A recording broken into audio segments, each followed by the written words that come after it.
BJP ने मध्य प्रदेश के मुख्यमंत्री को यूपी के मैदान में उतार दिया है। मुख्यमंत्री मोहन यादव कृष्ण के नाम सियासी संग्राम छेड़ चुके हैं और यादव महाकुंभ के जरिए बता रहे हैं कि कैसे बीजेपी हर वर्ग पर, हर समुदाय के लिए काम कर रही है। आपको एक रिपोर्ट दिखाते हैं।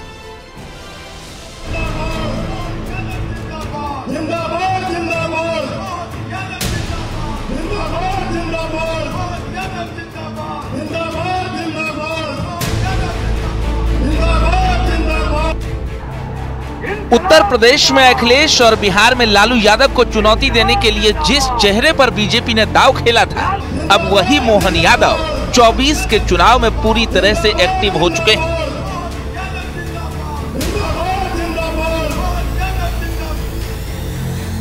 उत्तर प्रदेश में मोहन यादव अखिलेश को चुनौती देने के लिए ताल ठोक रहे हैं और यादव महाकुंभ के जरिए समाजवादी पार्टी के कोर वोटर को विकास का संदेश दे रहे हैं।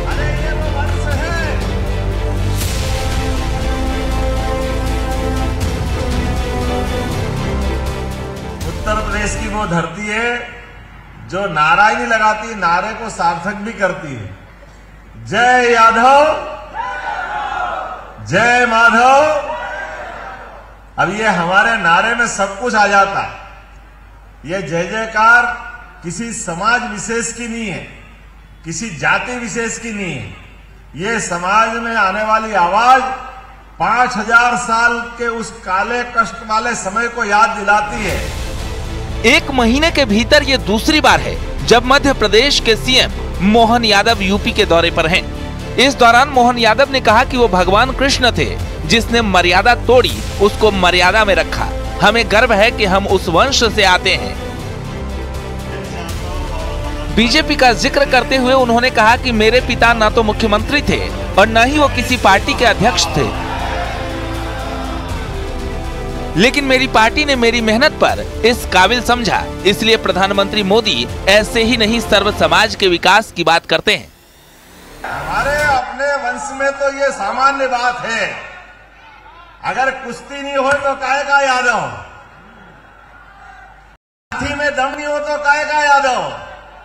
अरे ये वो वंश है जो कालिया नाग के ऊपर भी कालिया नाग को बस में करके नृत्य करते हुए समाज में शांति का पैगाम देता है। हमें इस बात की प्रसन्नता है। दरअसल यादव वोटर्स को अपने पाले में लाने की कोशिश के बीच मध्य प्रदेश के सीएम मोहन यादव का यूपी दौरा बेहद खास है, क्योंकि बीजेपी ने यूपी के यादव बाहुल लोकसभा सीटों पर यादवों का समर्थन हासिल करने की रणनीति बनाई है। यादव मतदाता सपा का वोट बैंक रहे हैं और लंबे समय से एकमुश्त सपा को सपोर्ट करते रहे हैं। बीजेपी की रणनीति है कि जहां पर भी यादव अधिक संख्या में हैं, वहां मोहन यादव को आगे किया जाए। यूपी में यादवों की हिस्सेदारी करीब 9 से 10% है। यूपी के 12 जिलों में यादवों की आबादी लगभग 20% है।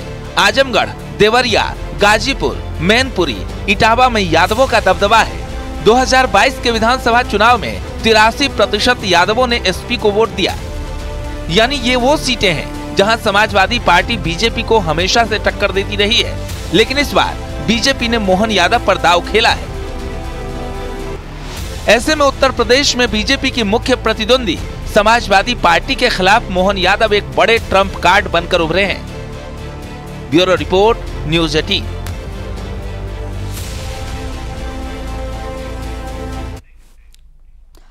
वहीं यादवों को साधने के लिए अब आजमगढ़ में प्रधानमंत्री मोदी की भी जनसभा होने वाली है, जिसकी तैयारी खुद सीएम योगी आदित्यनाथ देख रहे हैं। आजमगढ़ पहुंचे सीएम योगी ने प्रधानमंत्री मोदी के दौरे को लेकर तैयारियों का निरीक्षण किया। साथ ही सीएम योगी ने आजमगढ़ एयरपोर्ट का भी जायजा लिया। इस दौरान आजमगढ़ से बीजेपी सांसद और प्रत्याशी दिनेश लाल यादव निरहुआ भी उनके साथ मौजूद थे।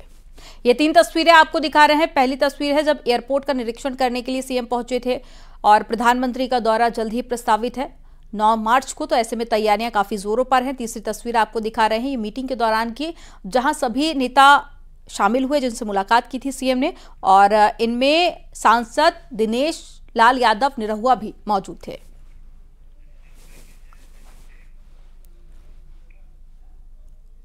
बीजेपी ने प्रत्याशियों की पहली लिस्ट जारी की है। जिताऊ उम्मीदवार को टिकट मिला, लेकिन कुछ ऐसे चेहरे भी इस चुनाव में फिर से दिखने वाले हैं जिसे जनता पहली फिल्मी पर्दों पर देखती थी, और इसमें रवि किशन, मनोज तिवारी, दिनेश लाल यादव निरहुआ के साथ में पवन सिंह का नाम भी शामिल है।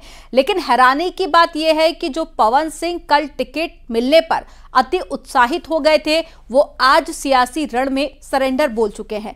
आखिर कुछ घंटों में ऐसा क्या हो गया है, एक रिपोर्ट में आपको दिखाते हैं। सपा की जमानत जब्त करना है। 24 के महासंग्राम में बीजेपी ने भोजपुरी इंडस्ट्री के महारथियों को मौका दिया है।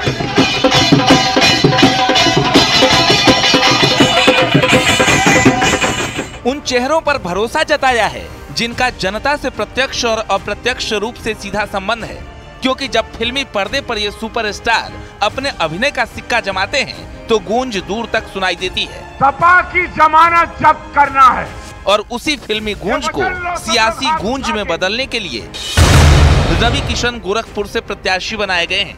दिनेश लाल निरहुआ को आजमगढ़ से टिकट मिला है। मनोज तिवारी को उत्तर पूर्वी दिल्ली से मौका मिला है। पवन सिंह को आसनसोल से टिकट मिला, लेकिन वो चुनाव नहीं लड़ेंगे। भोजपुरी के सुपरस्टार पवन सिंह ने आसनसोल का सियासी मैदान छोड़ दिया है। उन्होंने ट्वीट में साफ कर दिया कि वो इस बार चुनाव नहीं लड़ेंगे। उन्होंने लिखा, भाजपा के शीर्ष नेतृत्व को दिल से आभार प्रकट करता हूं। पार्टी ने मुझ पर विश्वास करके आसनसोल से उम्मीदवार घोषित किया, लेकिन किसी कारणवश मैं आसनसोल से चुनाव नहीं लड़ पाऊंगा। यानी जिस चेहरे पर बीजेपी ने शत्रुघ्न सिन्हा के खिलाफ पश्चिम बंगाल में भरोसा जताया, वो अब चुनाव नहीं लड़ेंगे। मैं कहूँगा अच्छा आदमी है, अपना बच्चा है, परिवार का है, लेकिन जो फैसला जो किया है लड़ने का नहीं लड़ने का, ये उनका या उनकी पार्टी का अपना अंदरूनी मामला है, इंटरनल अफेयर है। इस पे मैं कोई कमेंट करने वाला, दखल अंदाजी देने वाला कौन होता हूँ। कारण हम भी जानते हैं, आप भी जानते हैं। कारण है उनके भोंडे वीडियो जो सबके सामने आ रहे हैं, खास तौर पे बंगाल के विषय में जो उनके भोंडापन उन वीडियोज में दिखता है, वो हम सबने देखा। और भी कई उन पर आरोप हैं, वो हम सब जानते हैं। लेकिन मैं ये जानना चाहता हूँ, हम सब ये जानना चाहते हैं कि सुबह 3 बजे तक जाग के प्रधानमंत्री टिकटें बांटते हैं। क्या इस तरह की टिकटें बांटते हैं? सोच समझ के नहीं बांटते। पूरा देश का एक व्यक्ति प्रधानमंत्री, जिसके अंडर सारी एजेंसीज आती हैं, IB आती है, सब कुछ आता है, उसको ज्ञान नहीं था कि किस तरह के आदमी को टिकट दे रहे हैं। यानी कल तक जो पवन सिंह टिकट मिलने पर जश्न मना रहे थे, वो विपक्ष के निशाने पर आ चुके हैं। खैर, जहां रवि किशन, मनोज तिवारी और दिनेश लाल निरहुआ अपनी अपनी सीट पर जीत का दावा कर रहे हैं, वहीं पवन सिंह अब चुनावी रेस से आउट हो चुके हैं। लेकिन उन्होंने चुनाव लड़ने की वजह का अब तक खुलासा नहीं किया है। Bureau report, news 18।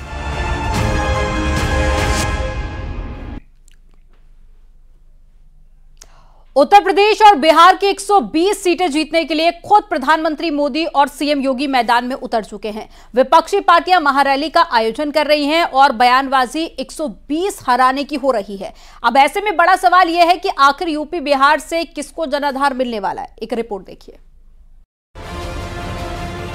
जोरदार करतल ध्वनि से माननीय प्रधानमंत्री जी का अभिनंदन। उत्तर प्रदेश और बिहार की राजनीति का नया चैप्टर, जिसमें एक तरफ मोदी योगी की जोड़ी के साथ में नीतीश कुमार हैं, तो दूसरी तरफ अखिलेश और राहुल गांधी के साथ तेजस्वी यादव। मुद्दा विकास का है और सियासत जाति और धर्म की। लेकिन जिस तरह से मोदी के साथ में नीतीश कुमार ने साथ का भरोसा दिया है, उससे एक बार फिर से 120 सीटों पर क्लीन स्वीप की हवा बह चुकी है, जिसे रोकने के लिए अब इंडिया गठबंधन के साथी भी दम दिखा रहे हैं। आज हम लोगों को बड़ी खुशी की बात है, आप पहले आए थे, इधर हम गायब हो गए थे, तभी हम फिर आपके साथ हैं। हम आपको आश्वस्त करते हैं कि आप इधर उधर होने वाले नहीं हैं, हम रहेंगे आप ही के साथ। इसलिए जरा तेजी से यहाँ वाला काम सब हो जाए। अब आप तो जानते ही हैं कि हम लोगों को तो एक ही साथ ना है भाई 5 से, तो हम लोग तो मिल करके लगातार कितना काम किए हैं। आप पहले जानते हैं कि कहीं कोई काम था, कुछ नहीं था, कहीं जाने का जगह नहीं था। नीतीश कुमार ने साफ कर दिया है कि अब वो ताउम्र एनडीए के साथ में बिहार के विकास में अपना योगदान देंगे। तो वहीं प्रधानमंत्री मोदी ने परिवारवाद पर गहरा जोर किया है। हालांकि आज जिस तरह से पटना में विपक्षी दलों ने महारैली का आयोजन किया,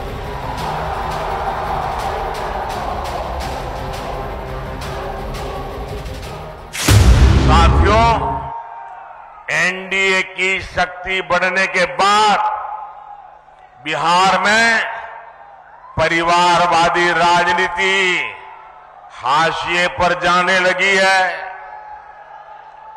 परिवारवादी राजनीति की एक और विडंबना है, मां बाप से विरासत में पार्टी और कुर्सी तो मिल जाती है, लेकिन मां बाप की सरकारों के काम का एक बार भी जिक्र करने की हिम्मत नहीं पड़ती है। बीजेपी के लोगों को गलतफहमी में नहीं होना चाहिए। हम लोग बीजेपी से, आरएसएस से नहीं डरते। हमें कोई फर्क नहीं पड़ता। हम देश के लिए लड़ते हैं, हम देश के लिए मरने के लिए तैयार हैं और हम बीजेपी को, आरएसएस को यहां से हटा के इंडिया की सरकार बनाकर दिखाएंगे। तो वहीं दूसरी तरफ मुख्यमंत्री योगी भी अब चुनावी रंग में रंग चुके हैं। वो विकास योजनाओं को धरातल पर उतारने के साथ ही 2014 से पहले और बाद का फर्क समझा रहे हैं। वहीं अखिलेश यादव बिहार की जमीन से अपने लिए यूपी में जमीन तलाशने की कोशिश कर रहे हैं। आप मुझे बताओ, अयोध्या में भगवान राम का मंदिर का ये सपा और कांग्रेस के लोग बना पाते? वे लोग तो गोली चलाते थे, गोली। और आज गोली नहीं, आज तो पलक पावड़े बिछा करके आने वाले श्रद्धालुओं का सम्मान किया जा रहा है, लंगर चल रहे हैं। यानी चुनाव में फिर एक बार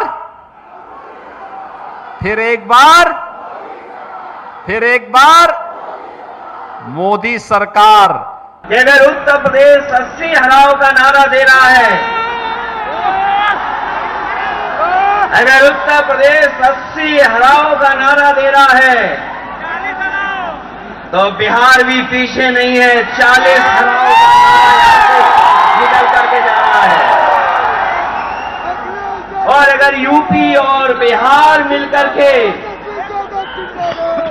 120 सीट हरा देंगे तो भारतीय जनता पार्टी का क्या होगा? इस लोकसभा चुनाव में बीजेपी को 400 पार के लिए यूपी और बिहार की 120 सीटें जीतनी ही होंगी। हालांकि जिस तरह से विपक्षी दलों ने आज पटना में महारैली का आयोजन किया, उससे क्लीन स्वीप वाले लक्ष्य को आसानी से समेट पाना इतना भी आसान नहीं है। Bureau report, news 18।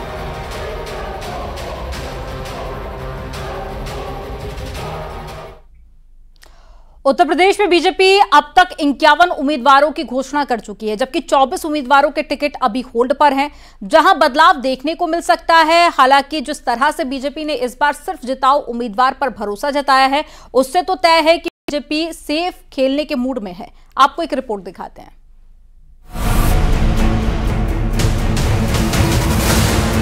वाराणसी से माननीय प्रधानमंत्री जी नरेंद्र मोदी जी, कृतज्ञता ज्ञापित करना चाहूंगी हमारे यशस्वी प्रधानमंत्री श्री मोदी जी को। और अब की बार 400 बार फिर एक बार मोदी सरकार। मूड है वो कंट्री का पूरी का ही सेट हुआ है मोदी जी के पक्ष में। 400 पार होंगी। मोदी जी, माननीय मोदी जी का भारतीय जनता पार्टी का लक्ष्य है और सब इसके लिए समर्पित हैं।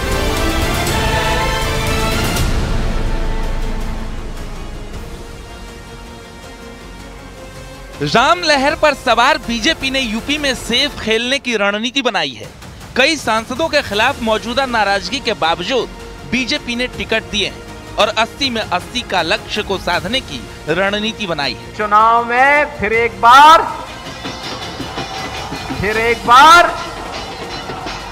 बार मोदी सरकार। यूपी में अभी 51 उम्मीदवारों की ही घोषणा की है, जबकि 24 उम्मीदवारों के टिकट अभी होल्ड पर हैं। इन क्षेत्रों में प्रत्याशियों के बदलाव की संभावना है। जैसे वरुण गांधी की पीलीभीत सीट हो या फिर स्वामी प्रसाद मौर्य की बेटी की बदायूं सीट, चाहे ब्रजभूषण शरण सिंह की कैसरगंज सीट हो या मेनका गांधी की सुल्तानपुर सीट, इन पर बीजेपी ने प्रत्याशियों के ऐलान को फिलहाल रोक दिया है, यानी पार्टी यहां अपने उम्मीदवार बदल सकती है।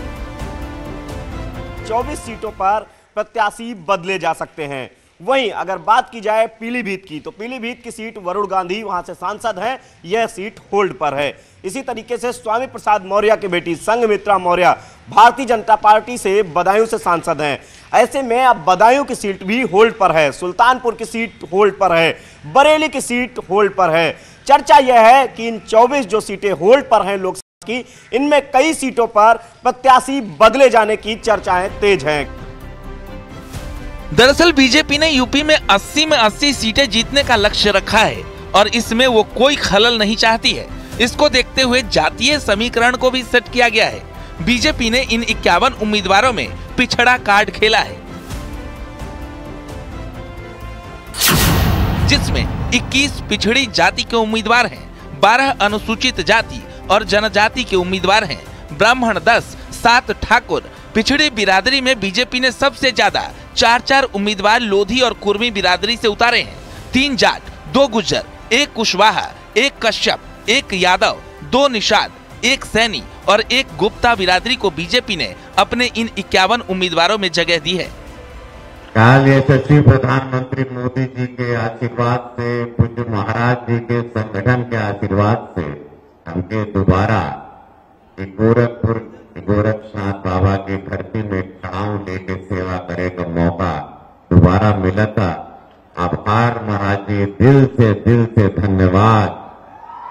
और देवतुल जनता के धन्यवाद कि जब भी सर्वे के लोग आपके पास आए, चैनल वाले आए, संगठन के लोग आए, तो पूरा गोरखपुर में जहां भी सर्वे भई सब पहले श्री रवि किशन चाहिए हमको। आज वास्तव में पार्टी ने हमारी माननीय प्रधानमंत्री जी के नेतृत्व में जितने काम किए हैं, और खास तौर पर उत्तर प्रदेश और मैं कहूंगा मेरी गौतम बुद्ध नगर लोकसभा के क्षेत्र में 1 लाख करोड़ से अधिक के काम मेरी इस लोकसभा क्षेत्र में हुए हैं। जेवर एयरपोर्ट हो, 12,000 करोड़ की लागत से पावर प्लांट हो, या हाईवेज का जाल हो, या मेट्रो कनेक्टिविटी हो, इतना बड़ा निवेश हुआ है। इन सब के कारण आज इस क्षेत्र की अपनी पहचान बनी है। बीजेपी ने उन सीटों की तोड़ निकाल लिया है जहां 2019 के लोकसभा चुनाव में हार का सामना करना पड़ा था। उन सीटों पर बीजेपी प्रत्याशी बदल दिए। हारी सीटों पर 4 नए नाम, श्रावस्ती से नृपेंद्र मिश्र के बेटे साकेत मिश्रा, अंबेडकर नगर से रितेश पांडे, जौनपुर से कृपाशंकर सिंह, नगीना से ओम कुमार को टिकट दिया गया है। बीजेपी ने यूपी में 51 प्रत्याशियों के नाम की घोषणा की गई है। इनमें 9 केंद्रीय मंत्री हैं, तो वहीं हारी हुई सीटों पर 4 नए चेहरों को टिकट दिया गया है, जबकि 47 पुराने चेहरे हैं जो या तो 2014 से अपनी जीत दर्ज करवाते रहे हैं या फिर 2019 के चुनाव में जीत के बाद अपने क्षेत्र में विकास कार्य के दम पर भरोसा जताया है, जिस पर पीएम मोदी ने फिर से भरोसा जताया है। Bureau report, news 18।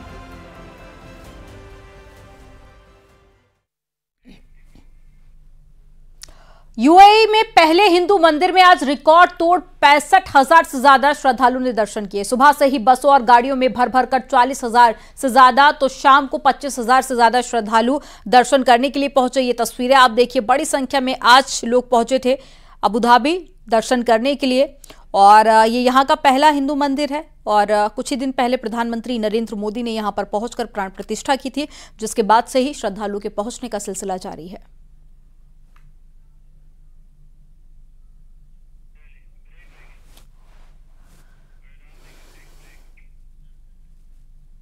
यहां पर वक्त हो गया एक छोटे से ब्रेक का। आप देखते रहिए न्यूज़ 18। आप देख रहे हैं न्यूज़ 18 उत्तर प्रदेश उत्तराखंड।